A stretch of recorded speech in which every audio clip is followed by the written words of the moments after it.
After the 9/11 attacks, thousands of Americans made a choice that felt perfectly rational. They stopped flying and started driving.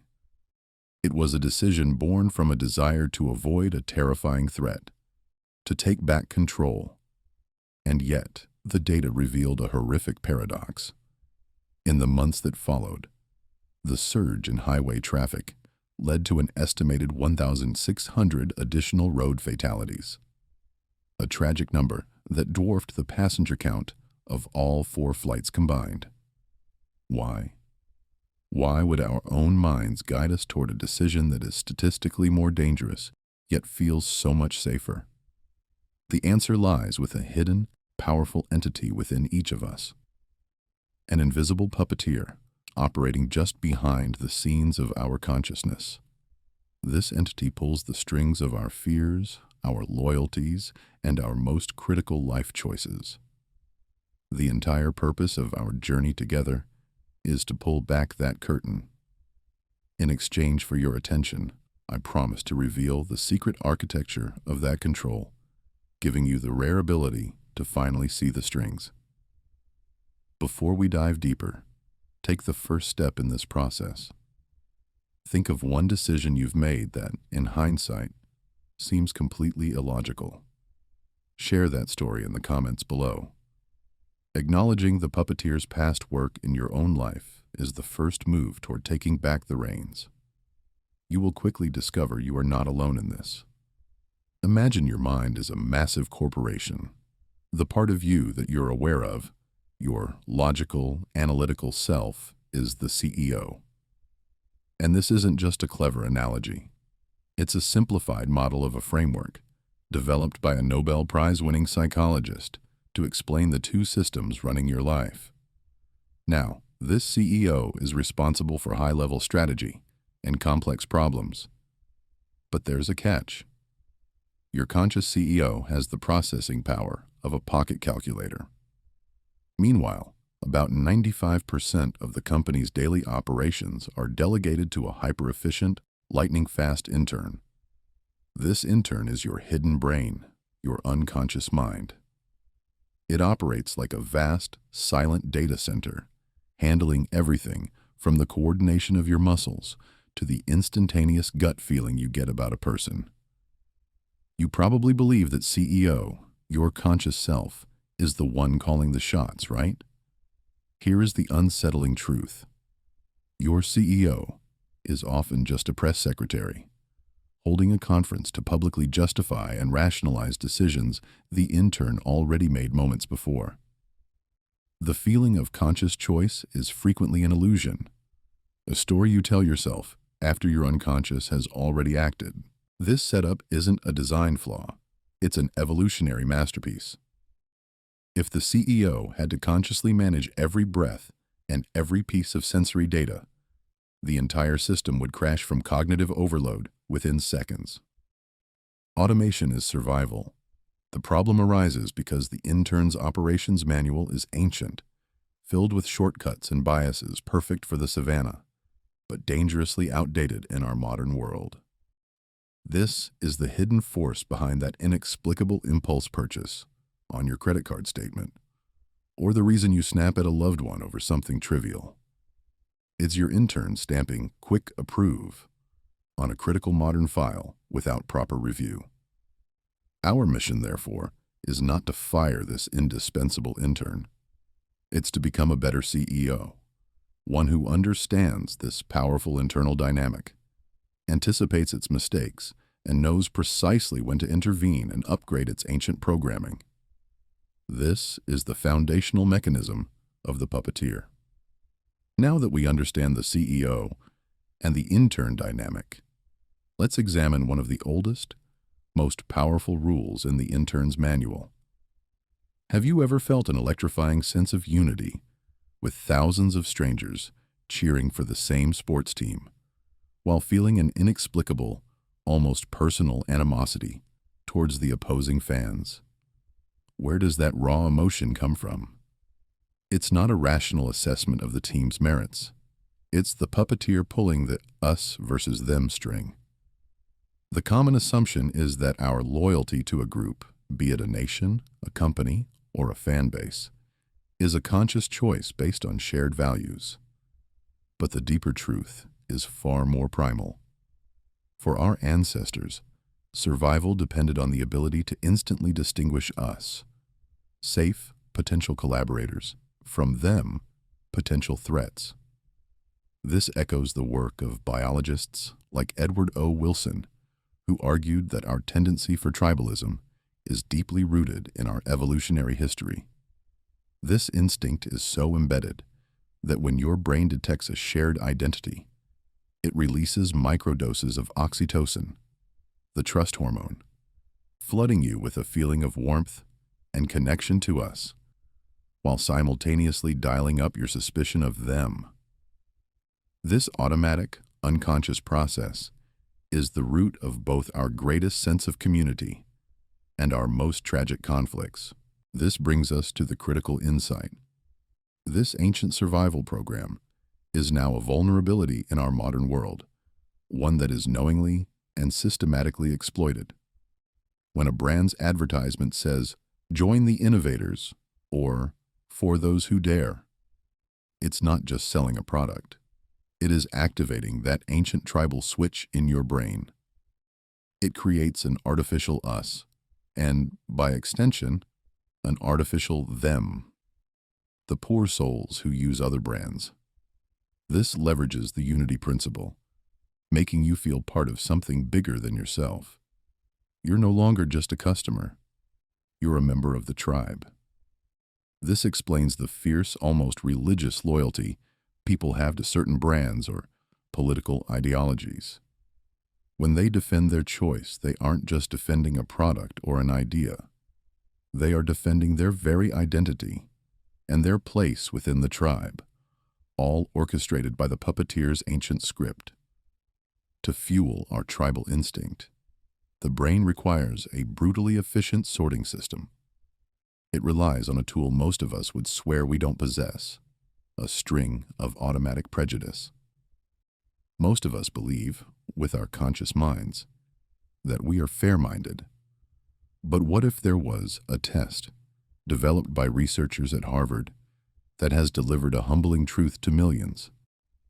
This test challenges the very idea that we are in full control of our own judgments. It reveals that our intern, in its relentless quest for efficiency, has absorbed a lifetime of cultural associations like a sponge, linking concepts without your permission. This isn't a moral stain on your character. It's a cognitive photograph of the culture you inhabit. The danger is that you are completely unaware of these lightning-fast judgments, which happen before your conscious mind can intervene. But the puppeteer's work doesn't stop at how you perceive others. This string has a terrifying reflexive power. It can control how you perform. Consider a landmark study that shook the foundations of how we think about ability. A group of female students, all with equal math skills, were brought in for a difficult test. They were split into two rooms. The students in Group A were told the test was known to show no gender differences. The students in Group B were subtly reminded of the pervasive cultural stereotype that men are inherently better at math. Now pause here. Every other variable is identical. Same test, same skill level.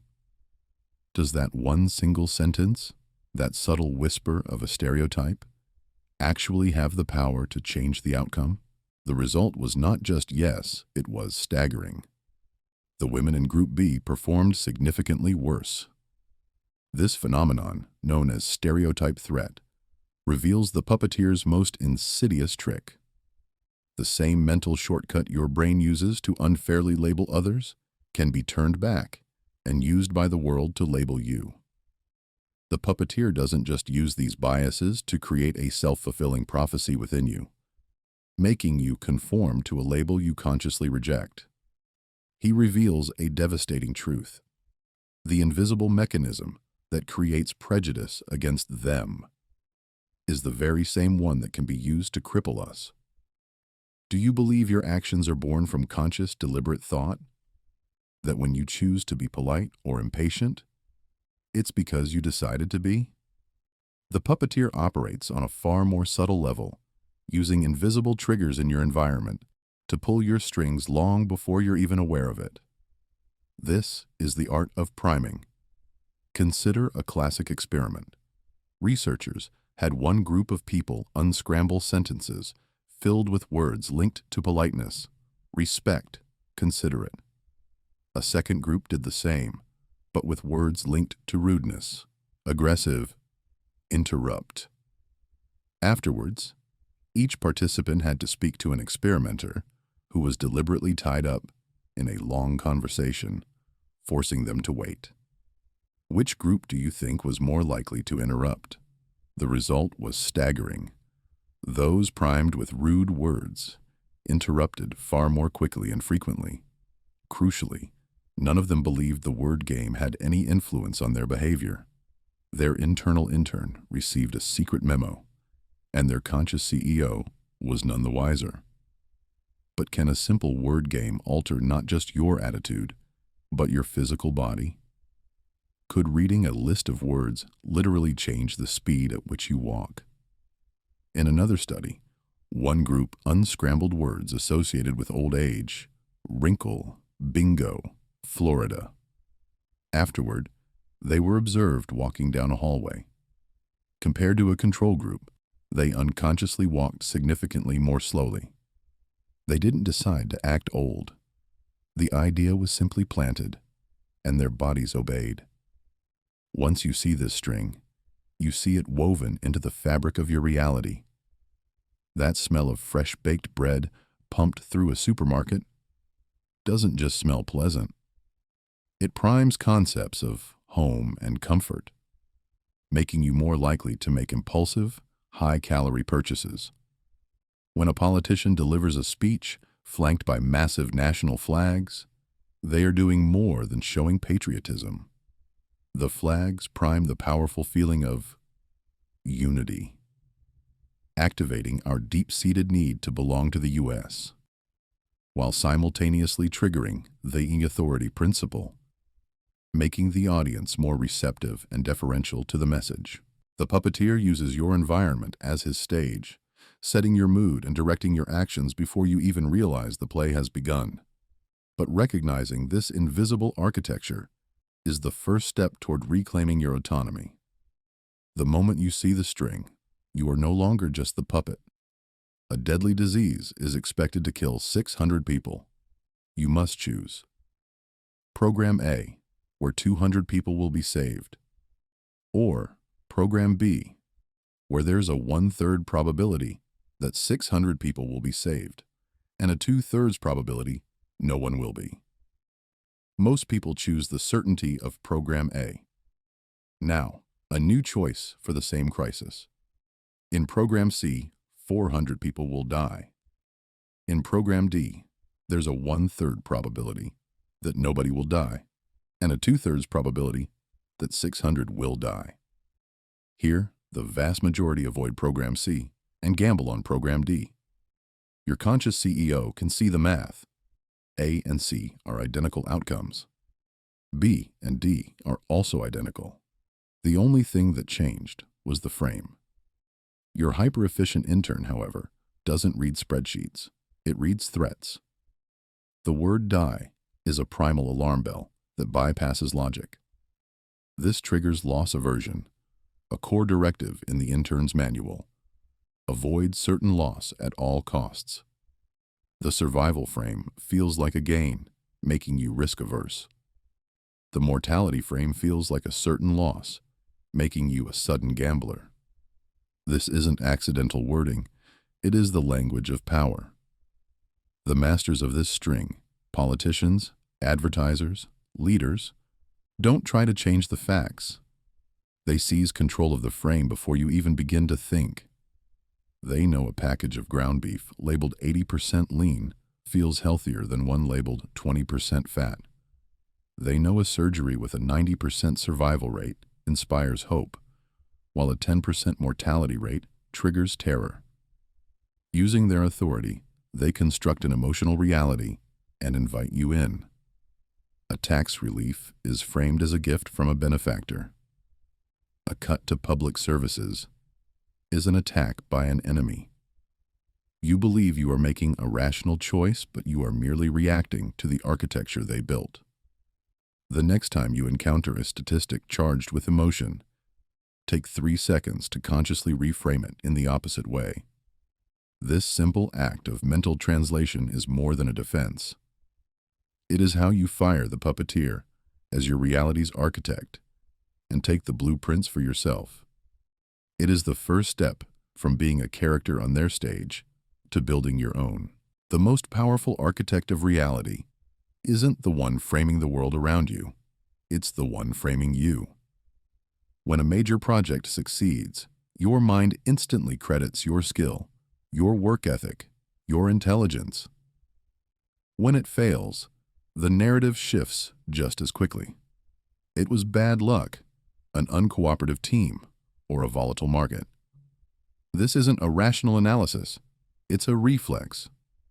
Your brain operates a tireless internal public relations firm, governed by the self-serving bias. Its sole directive is to attribute all success to your inherent qualities and all failure to external circumstances. This isn't simple vanity. It's a deeply ingrained survival mechanism, a psychological shield that protects your ego from the crushing weight of incompetence, preserving the confidence needed to try again after a setback.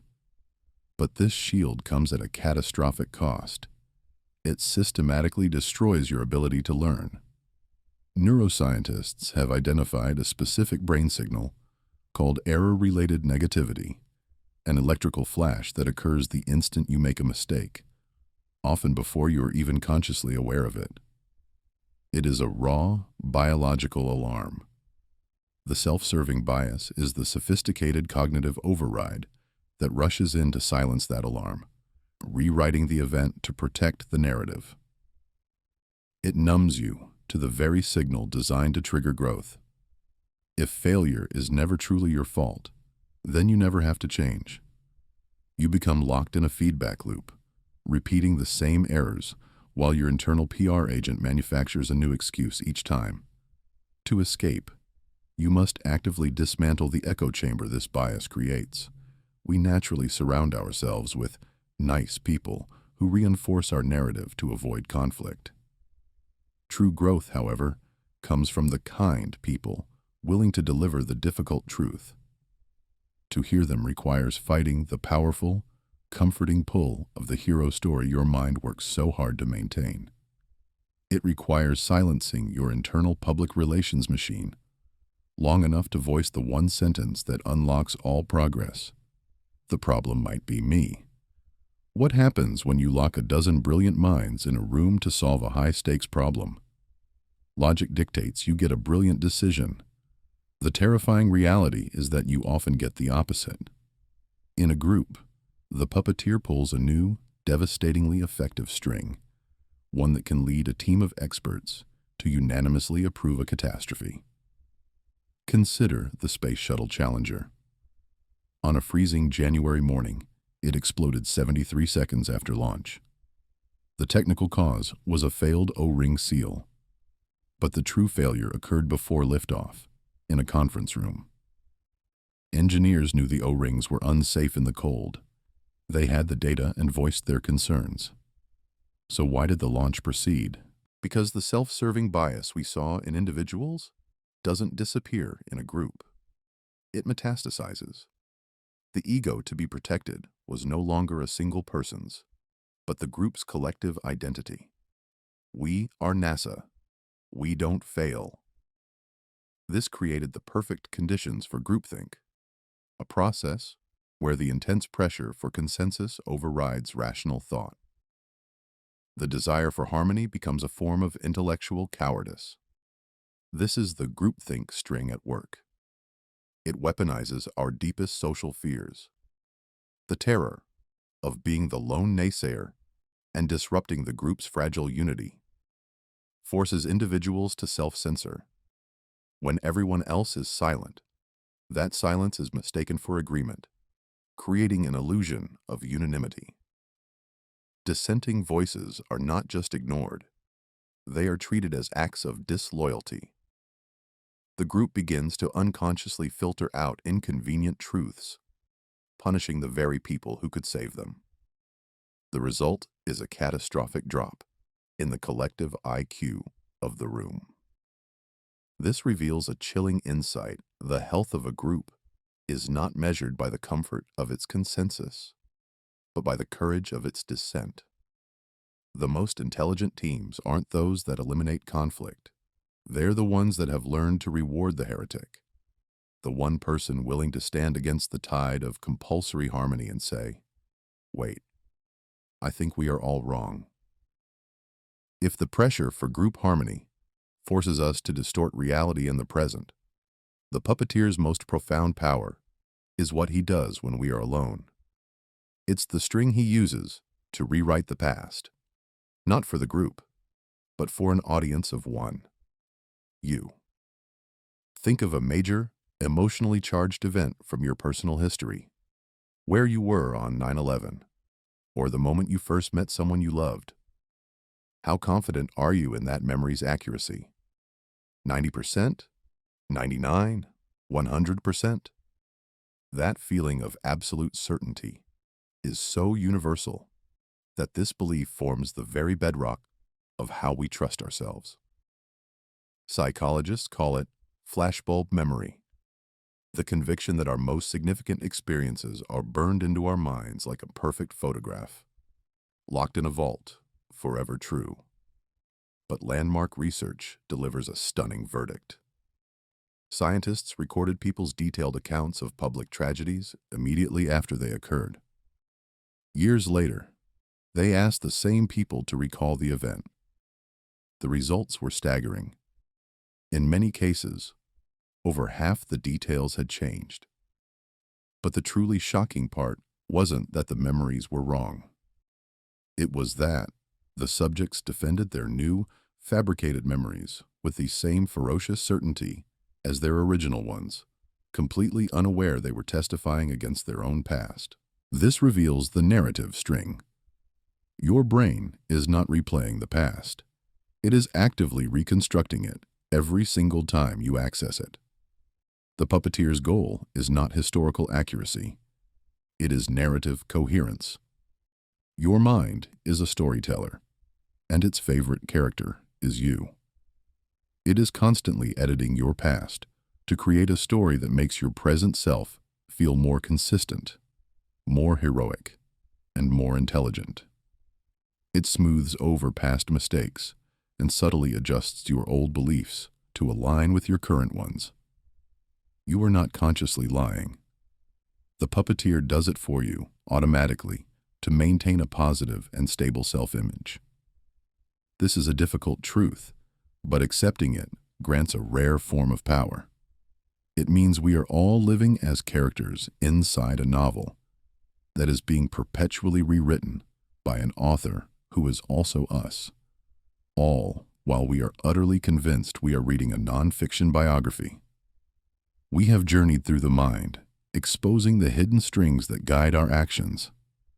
This leads to the ultimate question. After uncovering the puppeteer, how do you seize control? The answer is a paradox. You don't fight him. You cannot defeat or fire the hyper-efficient, unconscious mind. The true path to mastery is to become the puppeteer, to transform from the unwitting puppet into the wise operator who understands and directs the powerful forces within. This requires not superhuman willpower, but a set of practical tools for mental architecture. How do you break free from the invisible gravity that pulls you toward your initial belief? You install a decision speed bump. Before any important choice, force a pause and ask, what are the strongest arguments for the exact opposite of what I'm about to do? This simple act shatters the grip of confirmation bias, our powerful tendency to only seek evidence that supports our existing beliefs. What about when the trap isn't just in your mind, but in the room with you, when everyone agrees far too quickly? You actively seek the outsider's perspective. Make it a rule to consult someone completely uninvolved, someone with no stake in the group's harmony. They are not blinded by the powerful need to conform and will almost certainly see the gaping blind spots your group cannot. Why can the exact same fact feel reassuring one moment and terrifying the next? This is the power of framing, a concept pioneered by psychologists Daniel Kahneman and Amos Tversky. To counter it, you must practice deliberate reframing. When presented with a statistic like a 90% survival rate, consciously translate it to its opposite, a 10% mortality rate. Observe how your emotional response changes. You are taking back the power to define reality. But what about the raw, emotional impulses that hijack your logic before any strategy can be applied? The most powerful tool is also the most subtle. Name it to tame it. This is a technique known in neuroscience as affect labeling. When you feel a flash of prejudice or a surge of groupthink, simply label it in your mind. Ah, that is my tribal instinct. This is not just a mental trick. Brain scans show that putting feelings into words reduces activity in the amygdala, the brain's alarm center, and increases activity in the prefrontal cortex, the seat of rational thought. You are literally calming the raw impulse by observing it. These strategies are not merely about making better choices. They are about achieving one of the rarest of human conditions: true intellectual freedom. The freedom to consciously choose who you want to be. I invite you now to join a community of thinkers committed to this practice. In the comments below, declare which one of these strategies you will consciously apply this week. By making this public commitment, you are not just holding yourself accountable. You are joining others in the collective effort to move from being the puppet to becoming the master.